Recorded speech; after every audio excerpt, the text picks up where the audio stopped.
Welcome, everybody. This is Avoiding the Addiction Affliction, brought to you by Westwards Consulting and the Kenosha County Substance Abuse Coalition. I'm Mike McGowan. We've heard numerous times here about the need for additional substance use disorder resources for underserved populations.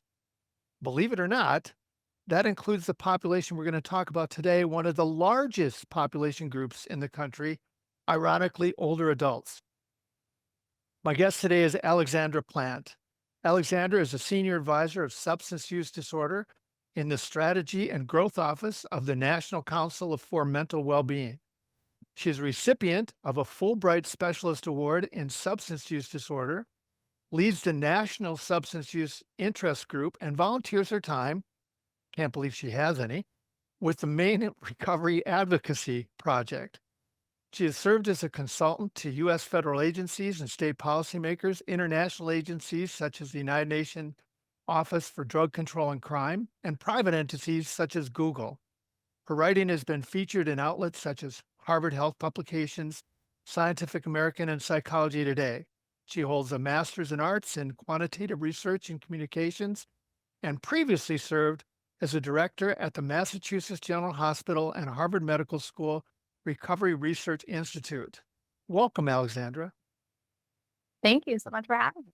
Well, I want to start first with, before we get into the topic, tell us about the National Council for Mental Well-Being for those who haven't heard about it.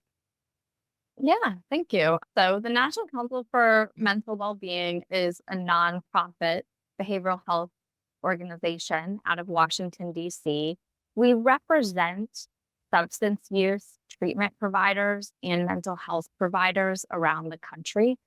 And we do a lot of work in advocacy, policy, research, and education on substance use and mental health. And I do substance use specifically.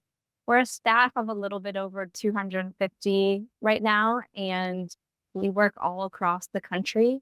And yeah, Outstanding. I came across an article you wrote entitled Substance Use Challenges in Older Adults. I love the topic. I've talked about it for a long time. Older adults represent a large demographic. I don't even know how to put this, but a hidden one, I think a fairly hidden one when it comes to drug use, correct? yes. And I think it's just a very overlooked population. It's a big population in the US, but I think, especially when it comes to substance use disorder, people kind of look the other way or don't think it's important or don't think that people can change or recover when, they reach a certain age. And so we kind of just turn a blind eye to it when there is a lot of suffering and a lot of change and positive things that could happen in that population around substance use if we were to pay a little bit more attention. Well, this is the two generations, really, right? I mean, if we name them baby boomers right now, I'm one of them. And what is the next one? Gen X. Gen X, Um, yeah. yeah. And they have different views on drugs. I mean, I grew up around them. So as you get older, do you find that their views on drugs, treatment differ from the population that preceded them? I yes. I mean, I think it is, though, somewhat individual by individual. So there are generational things, having gone through the 60s, having gone through times in American history where, for example, psychedelics were easier to obtain and use and had kind of some positive, uh, I don't know, forces behind them, I guess, at certain times. You, of course, have Vietnam vets who, went over to Vietnam and most, at really high numbers, tried heroin and other illicit substances over there, but then amazingly came back, and a lot of them did not develop Right. substance use disorders out of that. So you definitely see different experiences with different people and different generations. One of the things that we have to think about too, though, is this rise of therapy and formalized treatment for substance use disorder. It didn't really exist. It had kind of collapsed after prohibition, for example, like with alcohol use disorder.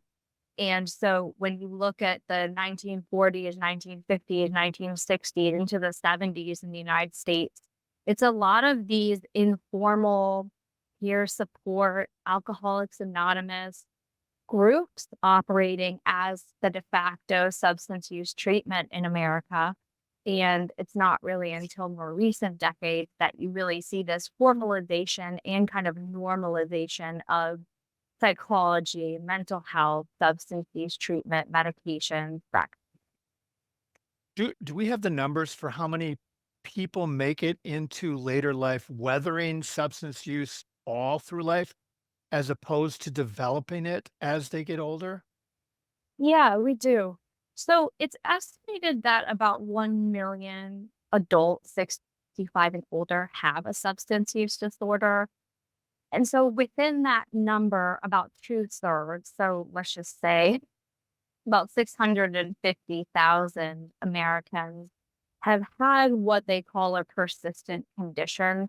So that means they have basically gone through their whole life with a substance use disorder and kind of aged into it. And then you have about a third, so around 300,000 older adults who have developed their substance use disorder later in life.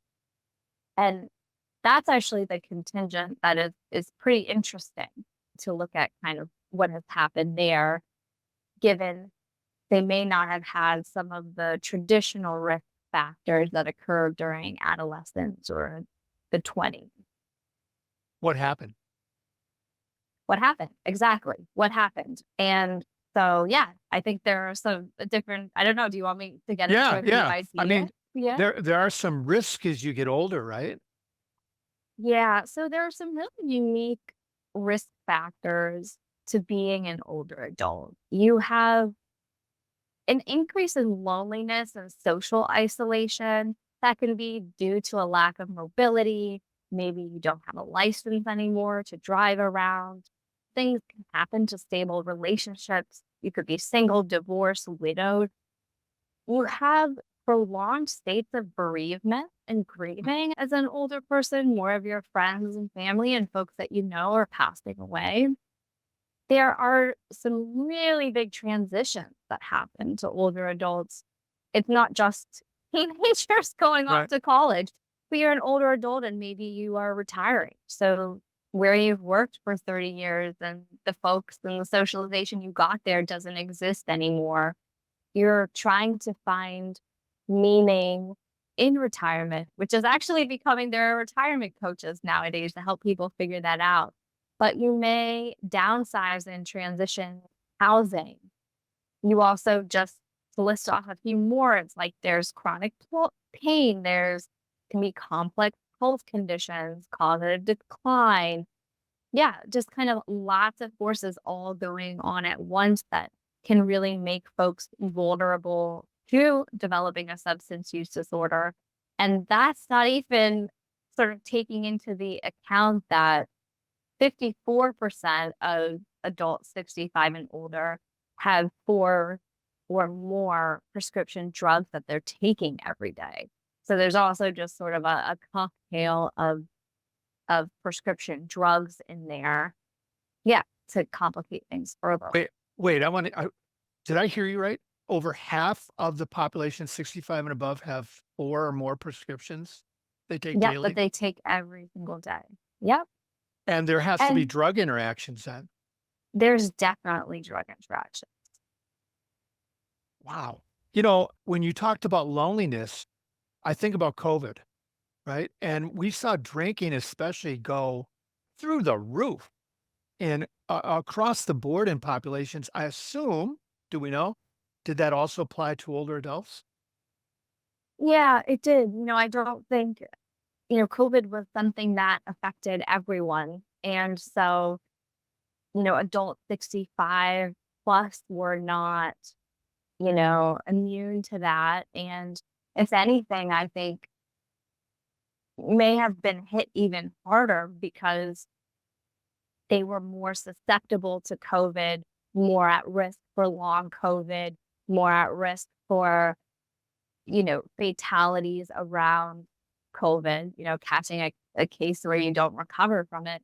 And so there was even more risk in that population. And so even more kind of isolation that needed to happen and fear and anxiety around it. And so, yeah, And how do we even know if you're isolated that you're coping by using substances? we don't. And I think especially when it comes to alcohol use, the numbers are always widely underreported.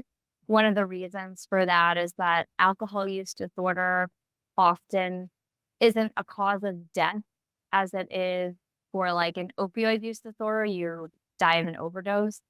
Um, with alcohol, it often takes the form of 26 different cancers or liver disease or something like that. And so we often don't really have accurate numbers around alcohol use disorder, etc. Yeah. That's so a little self-disclosure. When my father died and he was chronic, my uncle came to the funeral home because he was with me. He was so afraid that I would say to the funeral director, and it'd end up in the paper, that my dad had a drinking problem. So instead, it read heart disease. Yep. And that's the classic scenario is, you want to honor your loved ones. They still meant a lot to you. They still could have and did leave meaningful lives. They were people and, wanting to give them the respect of not putting what's a very stigmatized condition on a death certificate. It happens all the time, but it also makes, the data very, very skewed. Well, we used to hear all the time about older adults sharing prescriptions with one another. Is that still an issue? It could be sharing prescriptions. I think another thing we get these days is sort of this rise of online pharmacies and, you know, uh, drugs can be really expensive. Not all drugs are covered. Wanting to find cheaper options, older adults potentially getting preyed upon or not understanding that a pharmacy is real or kind of just a front. Yeah, so it's complicated. You just made me think of that. I've read tons of articles about pharmacies setting up, getting bulk prescriptions in, saying that they're servicing nursing homes, and you don't really know where the drugs are going. Yeah, you don't really know who you're buying from online. It's complicated because there are some real pharmacies online. There are some fake ones, there are black markets, but there also are some online industries that are regulated, but we don't even know about because they're not well known, that just sort of sell compounds and you don't really know who you're buying from or what you're buying. And it's kind of an area that's probably going to see a lot more federal, state regulation in the next decade as people get savvy to all the risks associated with buying counterfeit stuff offline. Well, as long as you mention that, late last year, the US Senate Special Committee on Aging released a report entitled The Silent Epidemic Fentanyl and Older Americans. Where are we with opiates and older adults? Again, there's just a really strong connection here with older adults. I think overdose deaths within the older adult population have quadrupled in the past 2 decades. I think folks that have historically used illicit substances don't always realize to what extent the current US drug supply has been poisoned or tainted with fentanyl or now xylazine, which is a tranquilizer. Of course, when you buy counterfeit pills, they are most likely to be tainted with fentanyl at this point. You can't buy heroin anymore. Heroin is usually code for fentanyl. There's a lack of drug checking equipment in the United States that stood up. So a lot of times, yeah, folks just won't know what exactly they're getting, but we very fair to assume that they are getting fentanyl. And we don't know how much you're getting or what other drugs are mixed in as well. And one of their recommendations was to raise awareness among seniors. Well, how do you do that? I think You know, I always see primary care providers as one of the best conduit to reaching folks because people are usually coming in annually for a physical or coming in when they don't feel well. And so doing screeners and talking to folks about that, I I think there also needs to be awareness within the medical community about what substance use disorder can look like in older adults because it's often conflated with normal signs and progression of aging. So things like forgetfulness, losing words, feeling tired or fatigued, feeling confused, all of these things could just be normal signs of aging, or they could be a drug interaction, Mm. or that the individual has a substance use disorder and that's what's causing these effects. And we need to start just being a little bit more in tune and asking these questions and looking across all the medications that folks are taking for these interactions. That's interesting you say that because I had a physical. And so I was asked that whole battery of questions, but it's just me answering them. So it's like, hey, are you feeling despondent? Are you being abused? Oh, it's easy enough. No, no. Do you have no?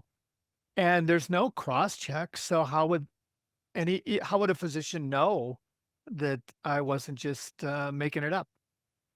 Yeah, there are special skills that can be used in an older adult population and are designed to be used with an older adult population. And so that would be the first step is making sure that age appropriate tools are being used to screen the folks.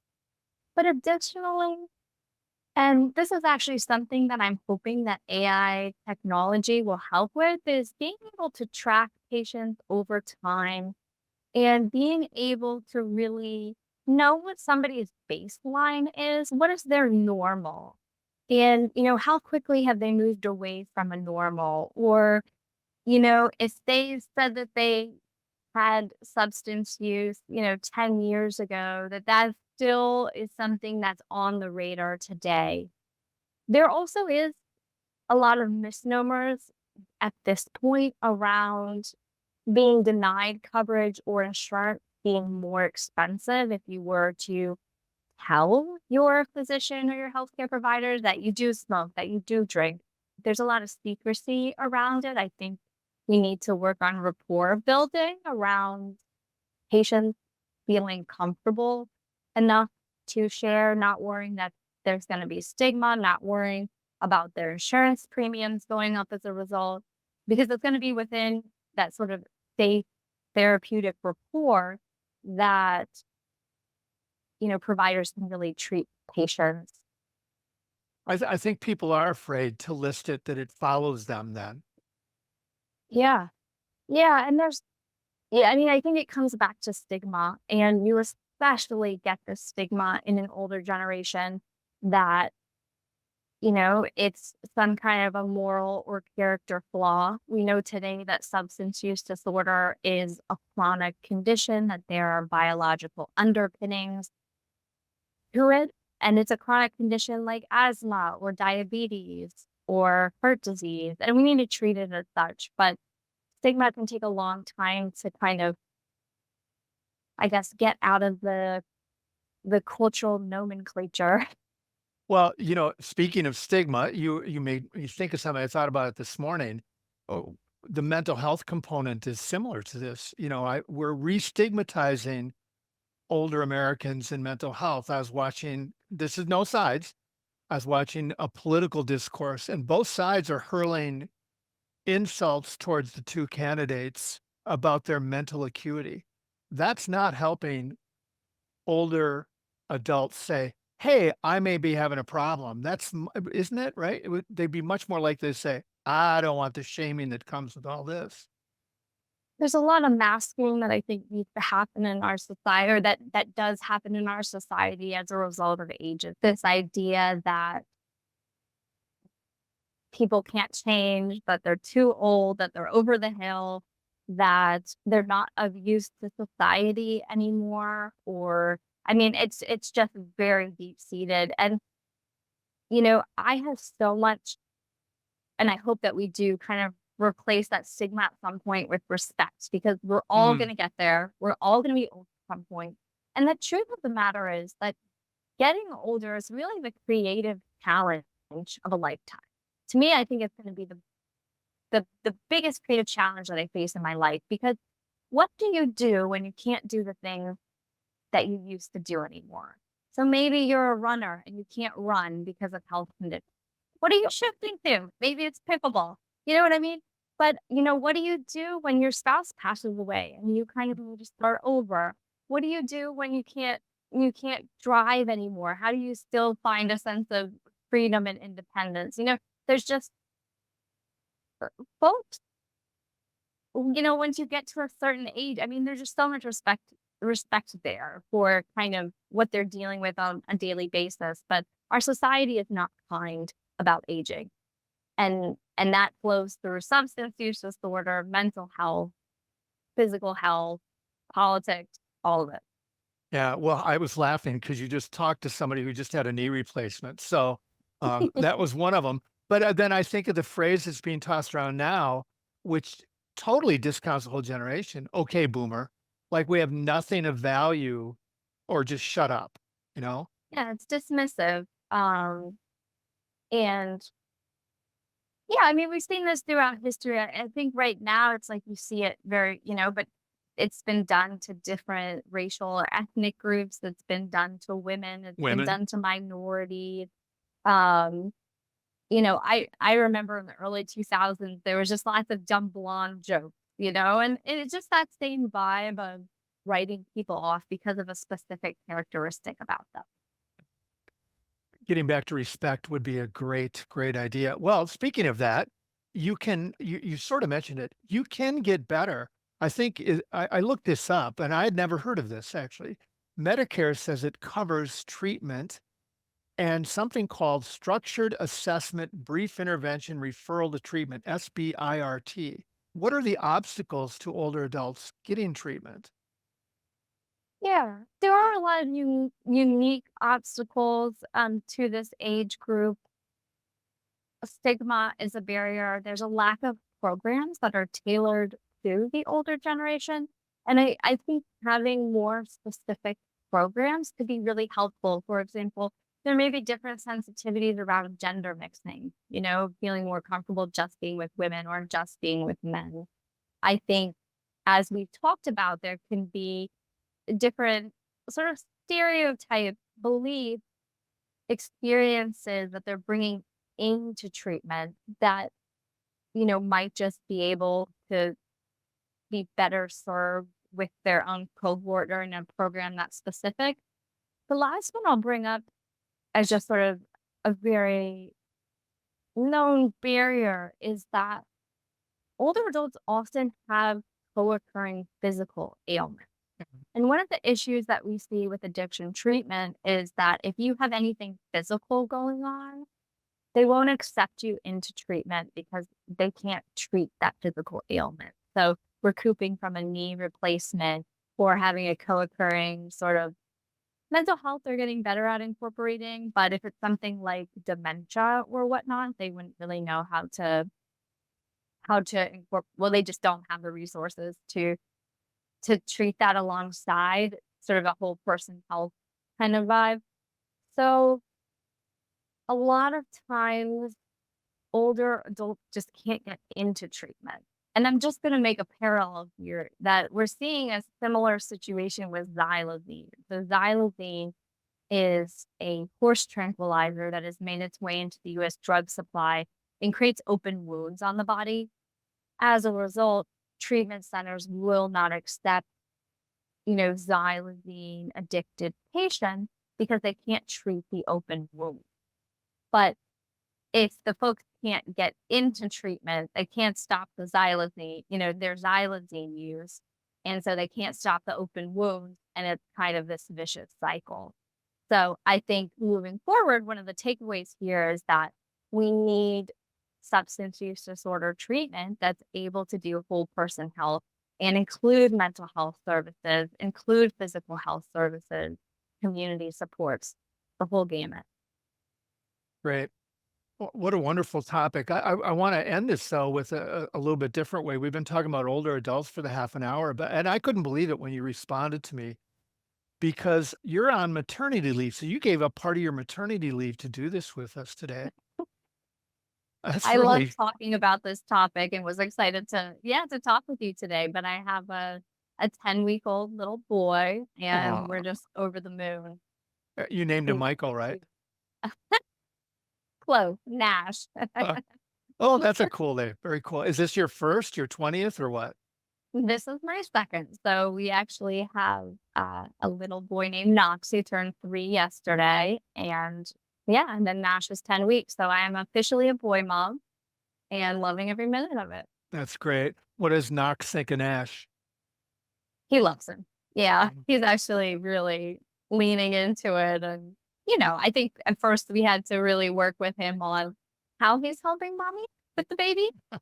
Just because a 3-year-old is lacking in fine motor skills, patience, and gentleness, but he tries.